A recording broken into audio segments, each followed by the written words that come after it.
오늘 우리에게 주신 하나님의 말씀 베드로전서 5장의 말씀입니다. 베드로전서 5장 1절에서 14절까지 말씀입니다.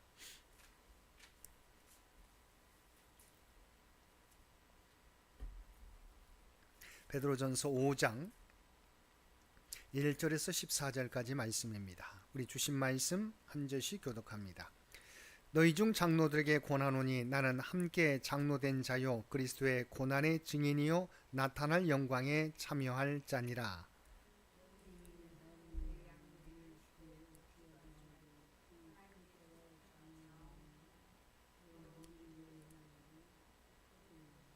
맡은 자들에게 주장하는 자세를 하지 말고 양무리의 본이 되라.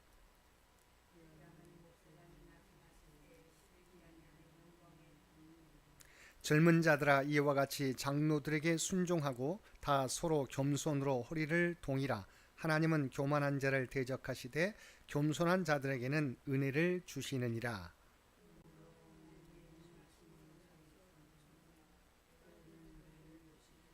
너희 염려를 다 주께 맡기라. 이는 그가 너희를 돌보심이라.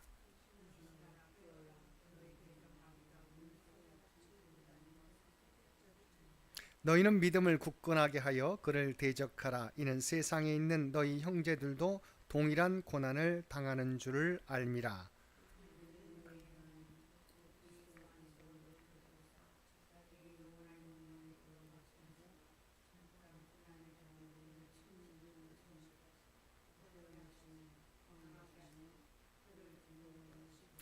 곤능이 셋에 무궁하도록 그에게 있을지어다. 아멘.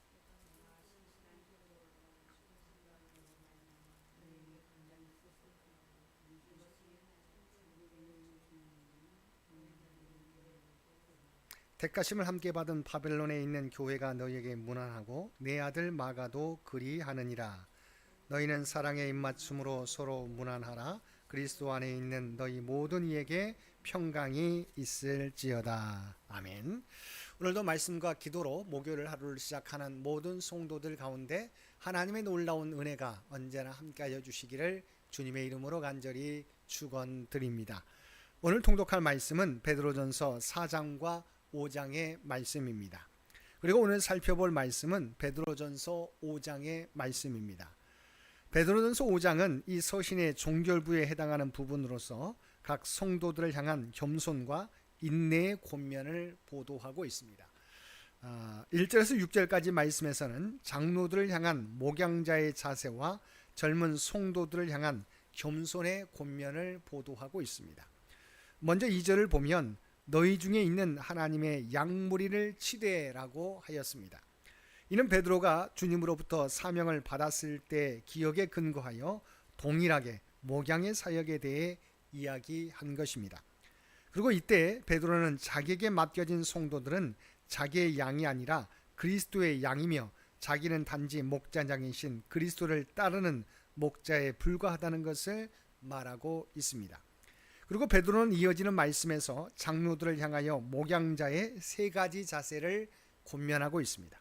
첫째, 장로들은 부득이함으로가 아니라 하나님의 뜻에 따라 자원하는 자세로 목양 사역을 수행해야 한다는 것입니다.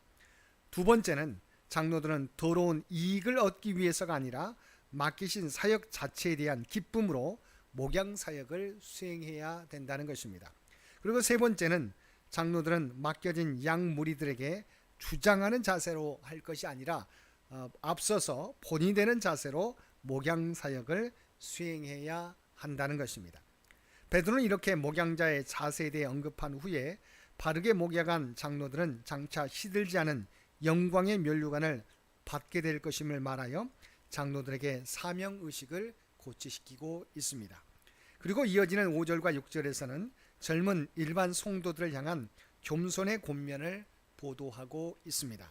즉 젊은이들은 겸손한 자세로 장로들의 가르침에, 지도자의 가르침에 순복해야 한다는 것입니다. 7절에서 11절까지 말씀에서는 고난 중에 굳게 서라는 최종적인 권면을 보도하고 있습니다. 7절에서는 먼저 모든 염려를 주께 맡기라고 권면하고 있습니다. 여기서 맡기라는 말의 원어적 의미는 어디 위에 던져 놓다라고 하는 뜻입니다. 즉 베드로는 지금 성도들에게 염려와 불안이 있으면 이를 항상 우리를 돌보시는 주님께 던짐으로써 그 짐에서 벗어나라고 권면하고 있습니다. 베드로가 이 서신을 보내게 될 때 성도들은 고난 가운데, 믿음 때문에 고난 가운데 있었기 때문입니다. 그 고난을 주님께 맡기라고 하는 것입니다. 뿐만 아니라 이 말씀은 단지 염려와 불안에만 해당되는 말씀이 아닙니다. 우리는 염려와 불안뿐 아니라 슬픔이나 기타 스트레스들까지도 모두 주님께 내어드림으로써 바로 온전한 해방의 기쁨을 누리며 살 수 있게 된다는 것입니다. 다음으로 8절과 9절에서는 영적으로 각성하여 마귀를 대적하라고 권면하고 있습니다. 베드로는 8절 말씀에서 모든 성도들을 향해 근신하라 깨어라라고 권면했습니다. 여기서 근신이란 방종한 생활 등에서 자신을 지켜 삼가하는 자기 통제나 절제를 말하고, 깨어있다라고 하는 말은 보초서는 군인이 정신을 차리고 경계를 늦추지 않는 것처럼 게으름과 나태에서 벗어나 항상 맑은 정신을 유지하는 것을 말합니다. 이런 베드로의 권면은 단순한 교훈이 아니라 자신의 체험에서 우러나온 일종의 체험담이라고도 할 수 있습니다. 왜냐하면 베드로는 그리스도께서 그토록 깨어 기도할 것을 명하셨음에도 불구하고 게으름 속에 영적 잠에 빠짐으로 사단의 희생물이 되어서 그리스도를 부인하는 처절한 실패를 체험했던 인물이기 때문입니다. 그러므로 우리는 지금 이 시간도 우는 사자와 같이 온 땅을 다니며 삼킬 자를 찾고 있을 사탄의 존재를 기억하며 영적 잠에 빠져 사탄의 희생물이 되지 않도록 늘 주의해야 할 것입니다. 그리고 말씀과 성령으로 철저히 무장하고 늘 깨어 있음으로써 어떤 사탄의 공격도 물리치고 도적과 같이 임하시는 주님의 날에도 부끄럽지 않은 모습으로 나아가는 성도들이 되어야 할 것입니다. 10절과 11절에서는 성도를 고난 중에 지키실 하나님께 대한 확신 표명과 송영을 담고 있습니다. 10절을 보면 앞에서 사탄의 시험에 대해 언급했던 베드로는 이제 방향을 돌려서 고난당하는 성도들을 도우시는 하나님의 은혜에 대해 말씀하고 있습니다. 먼저 하나님께서는 우리로 하여금 영원한 영광에 들어가도록 하시기 위해 이 땅에서 잠시 고난을 받게 하신다는 것입니다. 그 성도들이 장차 누리게 될 영광은 영원하되 이를 위해서 땅에서 받는 고난은 잠깐이라는 것입니다. 이는 분명 고난당하는 성도들에게는 한없는 위로의 말씀이 아닐 수 없습니다. 왜냐하면 장차 얻게 될 영원한 영광에 비하면 이 땅의 고난은 그야말로 찰나보다도 짧게 되기 때문입니다. 그러면 연약한 우리 인간이 그야말로 견디기 어려운 고통의 터널을 지날 때 어떻게 해야 하겠습니까? 이를 위해서 우리는 해산하는 여인으로부터 지혜를 배울 필요가 있습니다. 곧 해산하는 여인이 당신은 한없는 고통으로 신음하지만 출산하여 새 생명을 품에 안으면 즉시 모든 고통을 잊고 어느새 또 아기를 갖기 원하는 것처럼 앞에 있을 영광을 바라보면 현재의 고난은 능히 참고 견딜 수 있다는 것입니다. 그리고 바로 이 점이 영원한 영광과 잠깐의 고통을 대조시키고 있는 바울사도의 근본 취지라고 할 수 있습니다. 그리고 하나님은 항상 고난 속에서도 감당할 능력과 피할 길을 열어주신다는 것을 기억하며 믿음과 소망으로 끝까지 참고 인내해야 할 것입니다. 마지막 12절에서 14절까지 말씀에서는 끝맺는 말과 문안 인사 및 축도를 보도하고 있습니다. 그래서 베드로는 본 서신이 베드로 자신의 저작임을 밝히고 자신이 증거한 하나님의 은혜 위에 굳게 서라고 권면하였습니다. 아울러 바벨론 곧 로마 교회와 마가의 문안 인사를 전하고 소아시아 여러 교회들도 서로 사랑으로 문안할 것을 명령하였습니다. 그리고 성도들에게 평강을 위해서 기도함으로 서신을 마무리 짓고 있습니다. 베드로전서는 외부에서 오는 박해에 직면해 있는 성도들을 위로하고 격려하기 위해 기록한 서신입니다. 성도는 이 땅에 살고 있지만 이 세상에 속하지 않은 하나님 나라 시민권을 가진 백성들입니다. 따라서 성도는 이 세상에서 나그네일 수밖에 없습니다. 사랑하는 성도 여러분, 우리는 잠시 이 땅에서 박해를 받지만 마침내는 천국의 영광을 누리게 될 것입니다. 반면 우리를 박해하는 자들은 이 땅에서는 비록 평안할지 모르나 마침내 하나님으로부터 영벌의 심판을 받게 될 것입니다.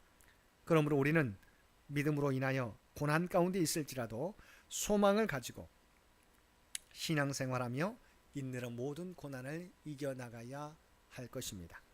오늘도 하나님 나라에 대한 소망을 가지고 이 땅에서 우리에게 맡겨주신 믿음의 공동체와 성도들을 잘 섬기며 복음을 전파하며 살아가는 우리 모든 성도들 되시기를 주님의 이름으로 간절히 축원드립니다. 함께 기도드리겠습니다. 사랑과 은혜가 충만하신 아버지 하나님, 우리에게 찾아오는 고난 때문에 시험에 들거나 낙심하지 않게 하여 주시고 하나님 나라에 대한 소망으로 이겨나가게 하여 주옵소서. 또한 우리에게 허락하신 믿음의 공동체를 잘 섬기며 주님 다시 오실 때까지 근신하여 깨어 있으므로 사탄의 어떤 공격에도 넘어지지 않는 우리 모두가 되게 하여 주옵소서. 오늘도 이 땅에 살고 있는 이 나라 백성들을 기억하여 주시곤 합니다. 또한 이 나라와 이 민족을 기억하여 주시고 오직 하나님의 뜻 가운데 통치하시고 인도하여 주옵소서. 교회 창립 100주년을 준비하며 나아가는 창현재단을 기억하여 주시어서 하나님의 창현교회를 향한 하나님의 뜻을 깨닫게 하여 주시고 다음 선교 100년을 준비하는데 부족함이 없도록 한 마음으로 준비하는 우리 모두가 되게 하여 주시옵소서. 육신의 연약함 가운데 있는 많은 환우들을 위해서 연로한 권사님들, 집사님들을 위해서 기도드립니다. 아버지 하나님, 몸은 연약할지라도 그들의 중심은 늘 하나님을 향하게 하여 주시옵소서. 날마다 병상에서 하나님을 예배하며 기도하게 될 때 모든 기도가 하늘 보좌에 상달되어지게 도와주시옵소서. 또한 구원한 자들에게 하나님의 놀라운 치유와 회복의 역사를 허락하여 주시옵소서. 또한 몸으로는 떨어져 있을지라도 서로 영적으로 교통하며 우리가 살아가는 우리 모두가 되게 하여 주옵소서. 살아오는 자녀 손들을 위해 기도드립니다. 이들이 믿음에 굳게 서게 되길 원합니다. 늘 하나님을 의지하며 살게 되길 원합니다. 하나님에서 멀어지지 않게 도와주옵소서. 또한 하나님 주신 꿈과 비전을 준비해 가게 될 때 하나님을 의지하며 나가게 도와주시옵시고 하나님이 주시는 지혜와 능력을 통해서 하나하나 성취해 가고 가까워지게 도와주옵소서. 그리하여 하나님의 뜻과 영광을 드러내는 귀한 믿음의 자녀들 모두 되게 하여 주옵소서. 믿음의 가정들마다 기도의 제목이 있는 줄 믿습니다. 오직 주님을 의지하며 주 앞에 맡기며 나아가게 될 때 아버지 하나님, 주님께 맡기는 자들 가운데 하나님께서 책임져 주시고 하나님의 뜻 가운데 응답하여 주옵소서. 오늘 또 우리에게 복된 하루를 허락해 주신 것 진심으로 감사드립니다. 세상 속에 살아가지만 우리가 하나님의 구원받은 백성, 구별된 백성으로 살아가게 하여 주옵소서. 이제 2025년도도 얼마 남지 않았는데 아버지 하나님, 주어진 시간 저희들 알차게 또한 잘 마무리하게 도와주시옵소서. 그래 오직 하나님의 영광을 드러내고 또 다가오는 2026년 희망의 한 해를 맞이하는 우리 모두가 되게 하여 주옵소서. 이 모든 간구 우리를 구원하여 주신 예수님의 이름으로 간절히 기도드리옵나이다. 아멘.